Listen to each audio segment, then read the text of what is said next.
Hello, I just happened on this, and it's a fine example of dishonesty from both sides of the political spectrum, which of course is not very encouraging.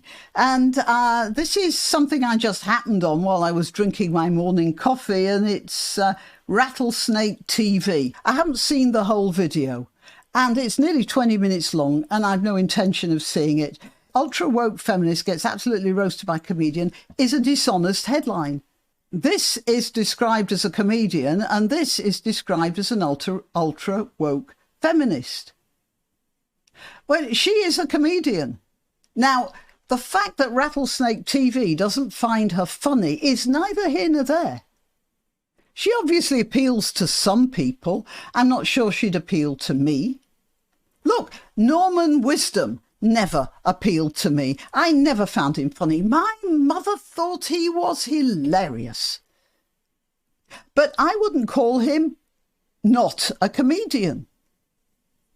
You get the parallel there, don't you? So the fact that he says he describes her as an ultra-woke feminist rather than an ultra-woke comedian, he can call her an ultra-woke comedian if he wants, and then contrasts her with this guy he does describe as a comedian, that is incredibly dishonest. So that irked me a bit to start with. And then this I found a little irksome as well. What's this, 4:12? Let's have a look at this. Pleasure to actually have to click on it and go into it for you guys. And I found this shot of the crowd where she literally looks like she's invited 9 of her feminist friends to come and watch the show. Look at all of that short hair. This to me is what I imagine when I think about what hell might look like. Right. So he doesn't like short hair, does he? Okay. Well, I have to say I found that a little I found that offensive, really. And maybe we could call it short hairist. There's got to be a fancier word for it. Okay, so that's his attitude, and she's not a comedian. Well, he's wrong about the short hair, in my opinion, and he's wrong about not calling her a comedian. He says she's not funny several times during that first few minutes of the video. Well, he doesn't find her funny. But as I say, I never found Norman Wisdom funny. That doesn't make him not a comedian. I'm going to deal with her dishonesty, and he didn't, so far as I know, he didn't even call that out.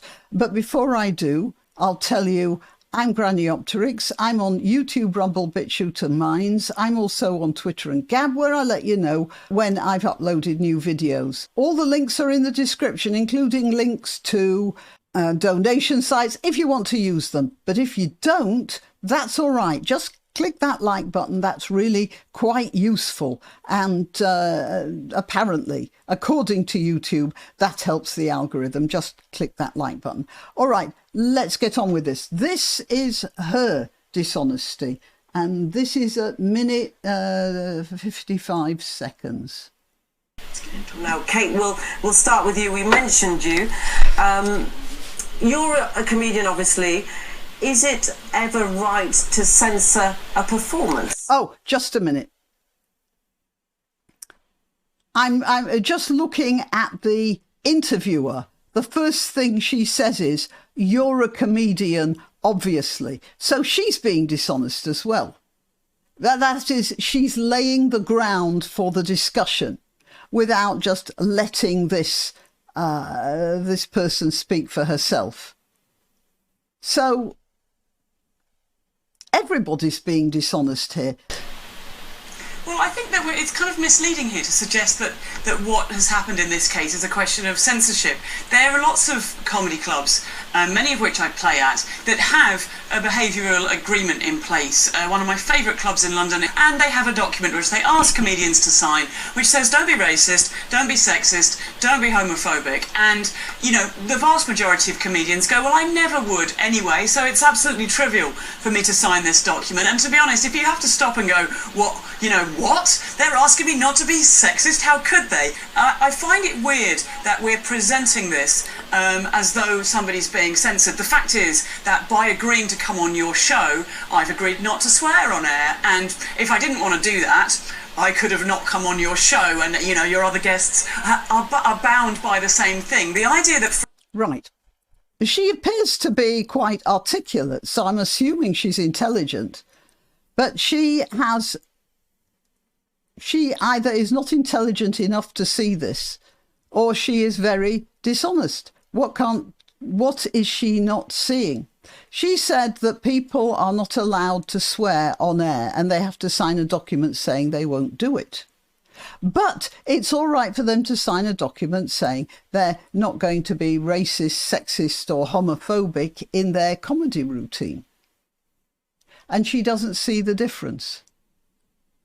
You see, comedy is about ideas. And some ideas are more acceptable than others.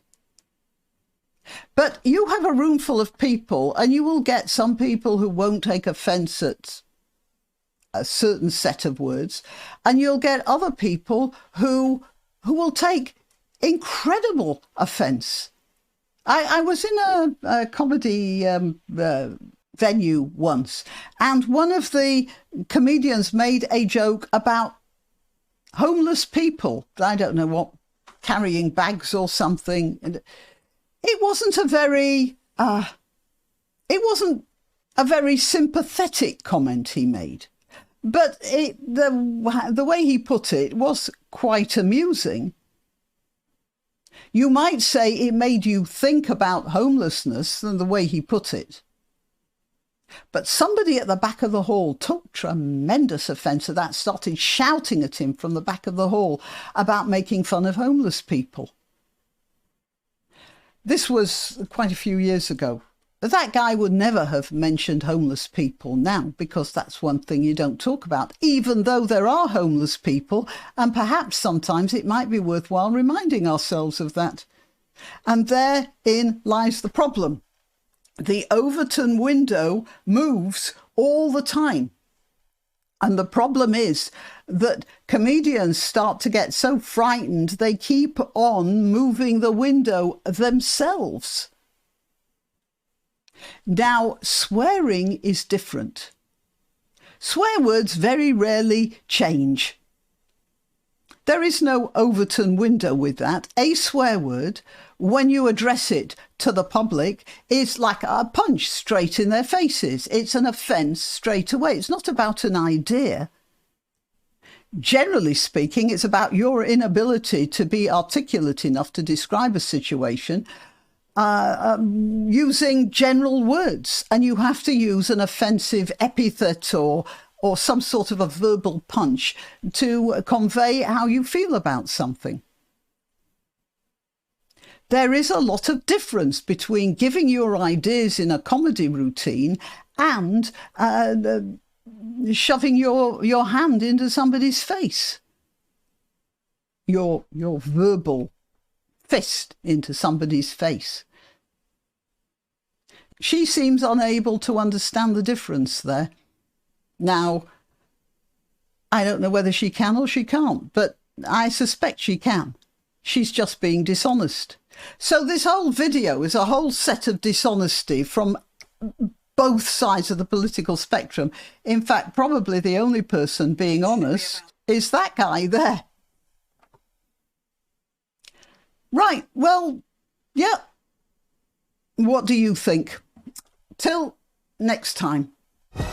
Why not treat yourself or a favoured relative or friend to these magnificent examples of merch? The mugs and t-shirts come in the Graniopteryx design or Granbo with a firearm or the more deadly knitting needles.